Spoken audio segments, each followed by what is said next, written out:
여러분의 마음속에 있는 궁금증, 꽉 막힌 고민을 풀어드립니다. 대국민 소통, 너의 이야기가 들려. 안녕하세요. 이번 시간 대국민 소통, 너의 이야기가 들려 진행을 맡은 아나운서 사아래입니다. 반갑습니다.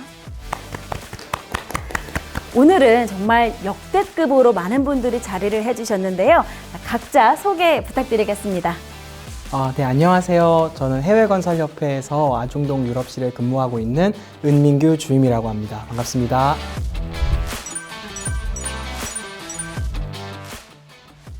안녕하세요. 저는 현대건설 글로벌 법무실에서 근무하고 있는 윤희원 매니저 변호사입니다.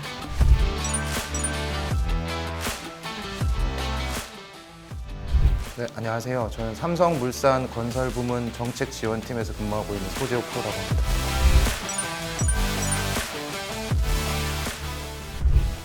네, 안녕하세요. 저는 네이버의 정책전략에서 일하고 있는 윤혜진 과장입니다. 네, 모두 반갑습니다.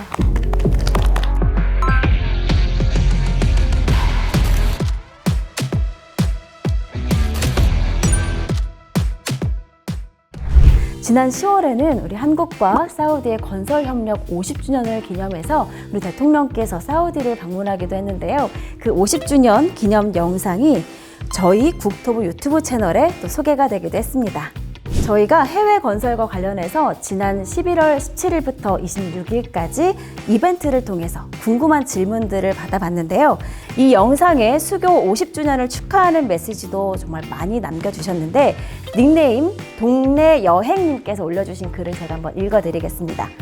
한국과 사우디아라비아가 수교한 지 벌써 50주년이 되었다니 진심으로 축하합니다. 아버지께서도 중동에 다녀오셨고 아직도 종종 그때의 일을 이야기하시곤 합니다. 그리고 그 덕에 우리 집 가세도 훨씬 나아졌던 것으로 기억합니다. 그런 고마운 중동의 건설붐이 다시금 일어나고 있다니 정말 반가운 소식이네요. 그리고 또 닉네임 이응님 표정 같은 닉네임이신데요. 한국과 사우디 건설 협력 50주년을 축하드립니다. 짝짝짝.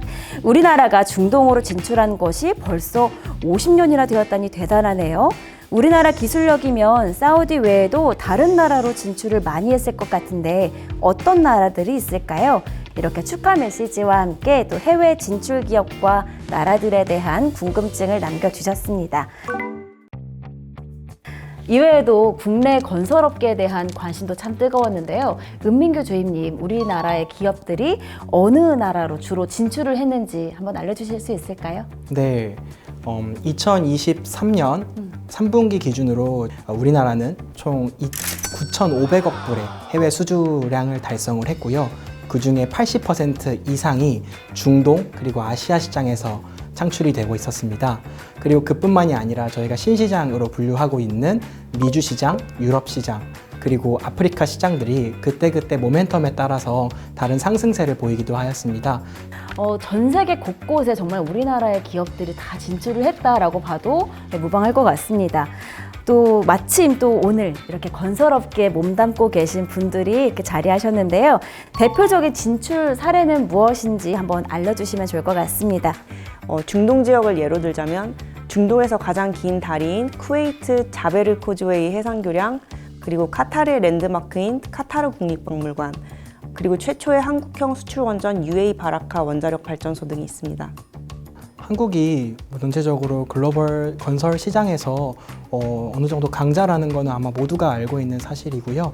그리고 이제 건설업계 수주 모델이 다양화되면서 요즘에는 뭐 네이버가 가진 기술이라든지 이런 기술 기업들이 같이 이렇게 힘을 합치는 경우가 많아요. 또 그런 부분에서 앞으로 한국 건설업이 나아가야 될 비전 또한 굉장히 좋다고 저는 생각하고 있습니다. 자, 그럼 올해는 또 제2의 중동 붐이다 라고 할 만큼 중동 지역 수주 성과가 두드러졌는데요. 또 건설 위주의 이렇게 기업들 사이에 네이버가 있다는 거를 보고 깜짝 놀랐어요. 자, 우리 윤혜진 과장님의 이야기를 한번 안 들어볼 수가 없겠는데요. 해외 진출 어떤 계기가 있었나요?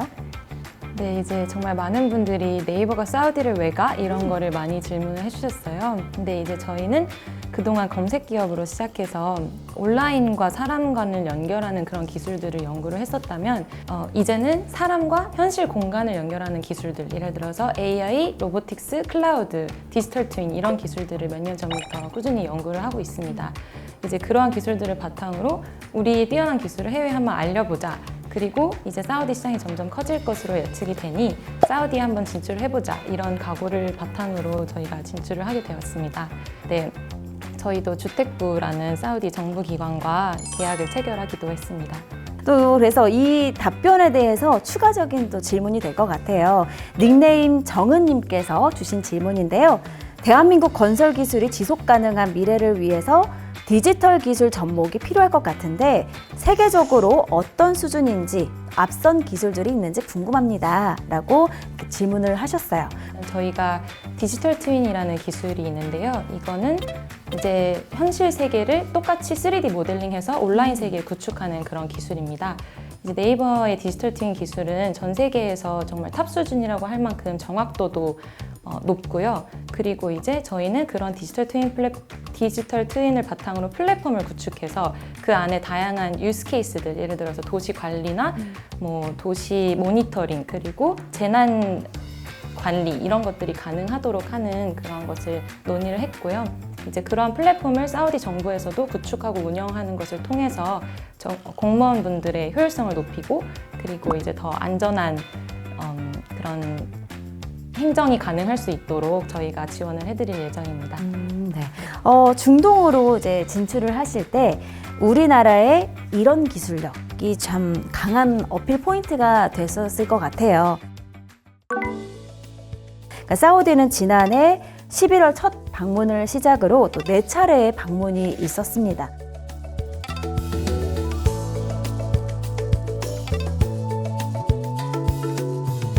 이 과정에서 현대건설의 수주 성과 안 들어볼 수가 없죠. 우선 특히 현대건설은 올해 사우디 최대 규모의 석유화학 단지인 아미랄 프로젝트를 비롯해서 사우디 얀부 지역과 네옴시티를 연결하는 전력망 확충 사업을 수주하는 등 중동 건설붐 재현에 앞장서고 있습니다. 삼성물산도 사우디를 포함한 중동 지역으로 진출을 하셨는데 대표적인 성과가 어떤 것들이 있을까요? 저희가 수행을 했었던 MOU 건은 기사를 보신 분들은 잘 아시겠지만 사우디는 저희가 모듈로 관련된 사업을 진행을 해보려고 업무 협약을 진행을 했고 카타르의 경우는 지금 저희가 태양광 사업을 이미 지금 수주를 해서 시공을 하고 있거든요. 그래서 여기에 연이어서 카타르 자유무역지대의 센터장을 만나 뵙고 저희가 추후에 자유무역구역 내에서의 태양광 사업도 진행을 해보자라는 식의 MOU도 체결을 한 바가 있습니다. 그래서 향후에 어느 정도 캐파가 되는 사업을 꾸려나갈 수 있지 않을까 생각을 하고 있어요. 해외 수주 달성 관련해서 뉴스를 보면 그 정부 관계자를 만나는 경우도 있는데 그 경우에 수주를 이렇게 따내는데 좀 도움이 되나요? 어떤가요? 네. 아무래도 중동의 여러 나라들은 왕실이 있는 나라들이기 때문에 관에 의해서 발주가 되는 경우가 많습니다. 물론 관이 연결된 국영 회사들도 많지만 그래서 이렇게 두루두루 네트워킹을 할 수 있는 장을 마련해 주셔서 올해 여러 번 사업을 꾸려나가는데 네트워크를 확보하는데 도움이 된 것 같습니다. 그러면 이제 그쪽 정부와 관련된 또 일을 직접 하시잖아요. 그럼 어떤 또 역할을 해주시나요? 우선 정부 및 유관기관들이 기업들을 지원하는 업무는 크게 한 3가지 정도로 짧게 말씀드릴 수 있을 것 같아요. 우선 흔히들 아시다시피 원팀 코리아라는 민간 합동 수주 지원단을 저희가 파견을 합니다. 우리 정부 그리고 이런 유관기관들은 수주 지원, 그리고 연계 수주, 그 다음에 기업 애로사항 해소 등과 같은 업무들을 수행을 합니다. 그리고 두 번째로는 사실 수주는 가장 중요한 것 중에 하나가 정보전이라고 생각을 해요. 저희는 기존에 산계에 있던 데이터들을 하나로 통합해서 해외 건설 통합 정보 서비스, 그래서 OCIS라는 서비스를 운영하고 있습니다. 그래서 시의적절한 정보 제공을 다른 회원사, 혹은 다른 기업들에게 제공을 하면서 같이 동반 수주를 할 수 있도록 최대한 도와주고 있고요. 그 다음에 마지막으로 저희가 총 7개 국가의 국가 예산으로 해외 인프라 협력센터를 개소를 하고 운영을 하고 있습니다. 뭐 흔히 아시다시피 사우디 그리고 뭐 인도네시아 등 다양한 국가에서 운영이 되고 있는데요. 이분 나가 계시는 협력관 분들은 거기 우리나라 기업 수주의 뭐 관문이자 혹은 좋은 상담사로서 현지에 나가 있는 기업들의 애로사항 해소의 최전선에서 역할을 하고 계시고요. 이야기를 듣다 보니까 마치 이렇게 자전거를 처음 탈 때 뒤에서 이렇게 아빠나 엄마가 이렇게 잡아주잖아요. 그런 역할을 또 우리 기관, 정부에서 해주는 것 같다라는 생각이 들어요. 맞나요? 네, 맞습니다. 좋습니다. 그러면 큰 회사들, 대기업에서만 좀 성공을 하고 있나? 라는 생각이 드는데요. 중소기업들은 진출이 어려운 건가요? 어떤가요? 꼭 중소기업이 진출이 어렵다고는 저는 생각하지도 않고 실제로 중소기업들도 굉장히 많은 성과를 내고 있습니다. 예를 들어서 이번에 주목받았던 대형채비랑 아이차지 간의 MOU, 전기차 설비 관련 MOU 과정을 비롯해서 뭐 다양한 협력들이 실제로 이루어지고 있는데요. 그 모든 과정에서 작은 뭐 기기를 공급하는 업체라든지 혹은 관련되는 뭐 부품들을 증급하는 중소업체들이 같이 다 따라나가게 되어 있어요. 네. 그래서 그런 부분에서 뭐 중소기업들도 충분히 같이 연계 수주가 가능한 부분이 있고요. 그리고 또 저희 협회에서 하는 것 중에 하나인데 저희 협회 중소기업 수주진흥센터라는 곳이 있어요. 그래서 이곳들이 이제 중소기업들에서 직원들을 시장 조사나 파견을 나갈 때 관련된 예산을 국토부 예산으로 지원을 해주고 있어서 뭐 그런 부분을 충분히 받으신다면 초반에 들어가는 투자 비용도 어느 정도 상쇄시킬 수 있으면서 좋은 효율적으로 업무를 진행할 수 있도록 도움이 될 것 같습니다. 그래서 결국에는 정부의 도움으로 시작을 해서 기업이 스스로 힘으로도 나아가게 하는 그런 선순환 구조가 이루어지고 있다고 생각합니다. 자, 원팀 코리아 얘기가 좀 계속해서 나오고 있는데요. 원팀 코리아가 어떻게 우크라이나를 가게 되신 건가요? 저희는 우크라이나가 단순히 도시를 원래 있던 상태로 복원하는 것뿐만이 아니라 이번 기회를 삼아서 아예 스마트 시티와 사람들이 더 살기 좋은 곳으로 만들고자 하는 그런 니즈가 있음을 또 파악을 했습니다. 거기에 이제 디지털 전환을 담당하시는 차관님과 논의를 하면서 우크라이나 쪽에서 어떠한 니즈가 있는지 이런 것들을 파악을 했고요. 정부분들께서 어레인지를 해주셔서 그렇게 논의가 진행될 수 있었습니다. 우크라이나는 실질적으로 전쟁이 일어나고 있는 국가이기 때문에 기업인들 진출에 애로가 있었습니다. 그런데 이번 7월에 대통령 순방을 폴란드로 가시면서 그때 우크라이나 사람들 그 다음에 기업 협의회들에 대한 후속 조치로 이 내외적 여권 사용 허가를 일부적으로 완화시켜 주었습니다. 그래서 모든 기업들이 공평하게 기회를 가져갈 수 있도록 인원을 30명을 제한을 둬서 각사 1명으로 우크라이나 안으로 직접 들어갈 수 있었던 기회가 있었습니다. 짧은 기간이었지만 저희도 MOU를 2건을 체결하게 되었는데요. 네. 우선 첫째는 그 브리스필 그 인프라 공항 인프라 확장 사업, 그리고 두 번째는 이제 전후에 전력을 이제 회복하는 그런 프로젝트에 관련된 이제 MOU를 체결을 하게 되었고요. 우선 올해 11월 이제 폴란드 바르샤바에서 리빌드 우크라이나라는 또 포럼 그 박람회가 있었었는데 국내 기업으로는 유일하게 또 참여를 한 것으로 알고 있습니다. 그래서 현대건설은 이런 MOU나 이런 참여를 통해서 구체적인 협력 방안을 좀 모색을 하고 있는 것으로 알고 있습니다. 네. 또 댓글들을 통해서 또 가장 많이 들어온 질문들을 한번 여러분들과 함께 이야기를 나눠보려고 하는데요. 어떤 질문이 가장 많이 올라왔을 것 같으세요? 예상하기로? 취업 관련. 맞아요. 취업 관련. 아무래도 우리 많은 청년분들은 취업 어떻게 하면 할 수 있을까? 여기에 가장 관심이 많은 것 같은데요. 자, 바로 해외 취업에 대한 또 궁금증이 또 어마어마하게 많이 있었어요. 가장 대표적으로 닉네임 블루데이님께서 쓰신 질문 제가 한번 읽어드릴게요.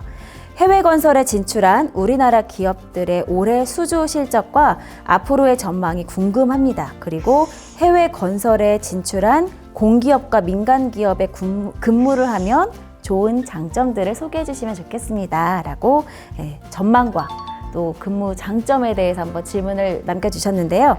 저는 중동에서 이제 3년 동안 일하면서 그 장점들을 직접 경험을 하게 됐는데요. 우선 급여 측면에서 좀 네. 본사보다 확실히 좀 많이 받는다 이런 부분이 있어서 특히 중동 지역 같은 경우에는 한 1.5배 정도로 그래요? 네, 그 정도로 좀 경제적인 부분에서 이점이 있고 회사 측에서는 이제 아무래도 고된 현장이다 보니까 좀 많은 복지 혜택들을 좀 최대한 주려고 하는데요. 네. 정기휴가라고 해서 1년에 한 4번 정도 3개월에 한 번씩 국내로 정기휴가를 보내주고 물론 비행기 값도 당연히 다 회사에서 내주고 좀 이런 조건들이 있었기 때문에 사람들이 더 이제 해외 현장에 좀 나가는 선택을 더 할 수 있게 되고 했던 것 같습니다. 현대건설도 복지가 좋지만 저희 회사도 비슷한 수준의 복지 혜택을 제공을 하고 있습니다. 뭐 휴가도 비슷하고요. 저희는 4개월 풀근무를 하게 되면 10일 정도 그렇게 정기 휴가를 주고 그리고 말씀해 주셨던 대로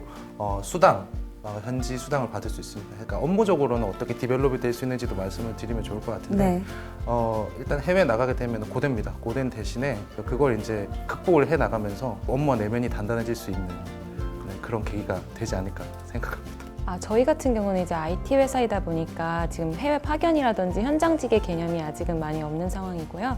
중동법인 같은 경우도 이제 법인을 설립할지 뭐 지사를 설립할지 이런 것을 검토 중인 단계라서 말씀 주신 부분들 잘 제가 새겨 듣고 가도록 하겠습니다. 적용을 하는 걸로. 네네, 검토 네. 중인 걸로 알고 있습니다. 네. 자, 그렇다면 해외 취업을 정말로 하고 싶다 하면 어떤 준비가 필요할까요? 닉네임 시우홍님께서도 질문을 남겨주셨어요. 건설 분야 관련 자격증이 많이 있는데 해외로 취업을 할 경우 우대되는 자격증이 있는지 궁금하고 국가 간 상호 인정되는 자격증이 있는지 알고 싶습니다. 이렇게 자격증에 대해서 댓글을 남겨주셨는데 시우홍님 이외에도 정말 많은 분들이 이런 쪽에 대해서 궁금하다라는 댓글을 많이 달아주셨어요. 갖춰야 되는 자격증, 뭐 혹시 기술 이런 게 있을까요? 우선 저는 가장 먼저 말씀드리고 싶은 게 해외 건설 관련 교육을 꼭 말씀드리고 싶어요. 해외 건설 협회 내 해외 건설 교육센터가 운영이 되고 있어요. 이건 국토교통부 그리고 해외 건설 협회 그리고 고용노동부가 이렇게 컨소시엄을 맺어서 운영을 하고 있는데요. 총 7주간 231시간 정도의 교육을 하게 되고요. 이 배운 게 바로 현장에서 직접 사용된다. 라고는 말씀은 제가 장담은 못하겠지만 관련된 공정관리 교육 그리고 뭐 건설 계약, 피딕에 기반한 건설 관리 교육이라든지 이런 기본적인 소양들을 갖추는 데는 충분히 도움이 됐다라고 생각이 돼요. 지금도 모집을 하고 있는 걸로 알고 있는데 기회가 된다면 글로벌 건설 프로젝트 전문가 양성 교육이라는 긴 이름이긴 하지만 뭐 해외건설협회 교육센터 치고 들어오시면 볼 수 있을 겁니다. 그거 교육 저는 너무 추천드립니다. 그 신청 자격 뭐 조건이 따로 없나요? 해외 건설 교육들의 여러 가지 교육들이 있는데 특별히 저희 협회 교육은 비전공자, 즉 건설업계를 전공하지 않아도 왜냐하면 건설 현장 가보시면 다 그 엔지니어 출신들만 있는 건 아니거든요. 네. 그래서 뭐 영업이나 법무 이런 다양한 서비스를 제공하기에 브로드한 이러한 그 지식적 배경이 될 수 있다라고 생각하는 게 좀 특징이라고 할 수 있고요. 너무 중요한 꿀팁을 전달해 네. 주셨어요. 그러면 이제 해외에서 일을 하려면 이거는 좀 갖추면 좋다 하는 한번 조언을 해주신다면요, 뭐가 있을까요? 실제로 현장에 새로 입사해서 오는 친구들을 보면은 뭐 어떤 거 준비했냐 여기 올 때 물어보면은 뭐 오픽, 토익 스피킹 이런 거 영어 공부를 정말 많이 했더라고요. 그리고 그런 것들을 공부하고 실제로 와서 뭐 해외 업체 그리고 같이 일하는 외국인 직원들이랑 소통하기 위해서 언어 능력을 좀 미리 함양을 해놓으면 프로젝트를 수행하는 데 있어서 되게 많은 도움이 되지 않나 평소에 생각을 좀 했었습니다. 소통이 사실 언어도 무조건 중요하긴 하지만 비언어적인 부분도 중요합니다. 네. 예를 들어서 이제 문화적으로 금기시 되어야 될 것들 그런 것들을 미리 가게 된다면 한번 공부를 하는 것도 나쁘지는 않을 것 같다 그런 생각입니다. 그리고 또 이런 질문들이 있었어요. 해외 건설 분야 이제 취업을 위해서 개인적으로 준비를 하더라도 사실 정확한 정보가 실행을 하기 앞서서는 필요한데 닉네임 가연이 아빠님께서 남기신 댓글입니다. 국내에서 청년들과 중장년층에서 양질의 일자리에 대한 문제가 많이 있는 것이 현실인데 국토교통부에서 일정 기간 동안의 교육과정을 거친 참여자들에게 해외 근무에 대한 기회를 제공해 줄 수 있는 그런 기회를 줄 계획은 없는지 궁금합니다. 그러니까 정부에서 해외 근무 기회를 제공할 수 있는 그런 여건과 지원 내용이 있는지 한번 궁금하다고 하거든요. 네, 저는 크게 두 가지 정도 말씀드릴 수 있을 것 같아요. 가장 먼저 공기업 해외 인프라 청년 인턴이라는 제도가 있고요. 그리고 OJT 지원 제도라고 총 두 가지의 지원 제도가 있습니다.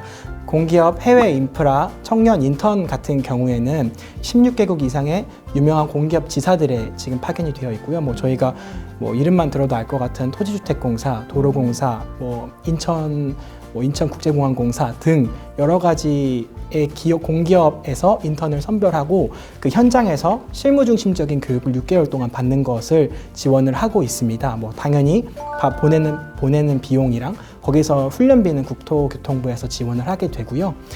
그래서 청년들에게 그런 일자리 경험치를 최대한 쌓도록 노력해주고 있습니다. 그리고 두 번째로는 이거는 중소기업 쪽에 조금 더 포커싱이 되어 있는데요. OJT 지원 사업입니다. 실제적으로 중소기업 같은 경우는 청년들을 해외에서 고용하고 싶어도 금액들이 많이 부담이 돼서 고용하지 못하는 경우들이 상당히 많습니다. 그런데 그런 부분을 이제 고통교통부가 특별히 터치를 하게 되는 건데요. 약 100명 정도, 연간 약 100명 정도의 지원자가 이런 혜택을 받고 있고요. 마찬가지로 체재비 그리고 교육훈련비 등을 지원을 하게 됩니다. 이렇게 또 여기에서 좋은 꿀팁을 전달을 해주셨는데요. 오늘 정말 이렇게 실용적이고 또 중요한 정보들을 많이 알려주셨습니다. 이번 시간으로 또 해소된 궁금증 이외에도 또 다른 또 궁금증들이 많이 있다면 우리 영상을 통해서 댓글을 많이 남겨주시면 좋을 것 같습니다. 대국민 소통 너의 이야기가 들려 이제 마무리할 시간인데요. 다들 함께 해주신 소감 한번 듣고 싶습니다. 네, 오늘 프로그램이 다름 아닌 K건설, K기술의 세계화이기 때문에 그런 주제를 통해서 이제 모이게 된 것도 너무 기쁘고 또 오늘 이 자리에 나와서 또 이렇게 많은 전문가분들 통해서 다양한 분야의 또 얘기를 들을 수 있었어서 너무 좋았던 시간이었던 것 같습니다. 네, 감사합니다. 제가 중동팀에서 일을 하고 있고 국토교통부가 제시하는 이런 청년 정책들의 수혜를 참 많이 받았다고 생각을 해서 이러한 경험들을 참 공유하면 좋겠다라고 생각을 했었습니다. 그래서 그런 혜택들을 꼭 이렇게 쏙쏙 잘 드실 수 있도록 제가 협회 홈페이지 들어오셔도 되고 국토교통부 조회하셔도 충분히 많이 나오니까 그런 혜택들을 많이 누리셨으면 좋겠습니다.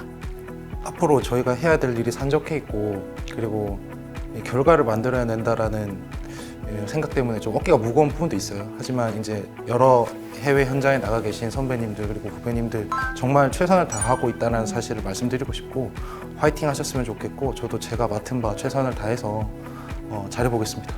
네, 오늘 이렇게 전문가분들하고 같이 모여서 각 기업들 그리고 정부기관 그리고 산하기관들 이렇게 노력하고 있는 부분에 대해서 나눌 수 있는 거 굉장히 좋았고요.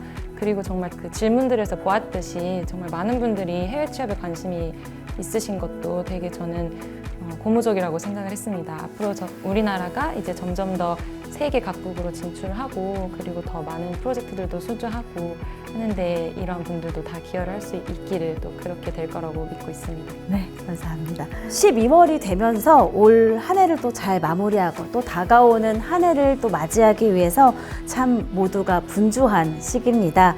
또 내년에도 해외 건설 수주의 전망이 참 찬란할 것으로 기대가 됩니다. 더욱 힘을 내셔서 빛나는 그런 결과들, 성과들 이루시기를 바라겠습니다. 국토교통부에서는 더 많은 기업들이 해외 진출을 이룰 수 있도록 또 계속해서 노력하겠습니다. 영상 끝까지 함께 해주셔서 감사합니다.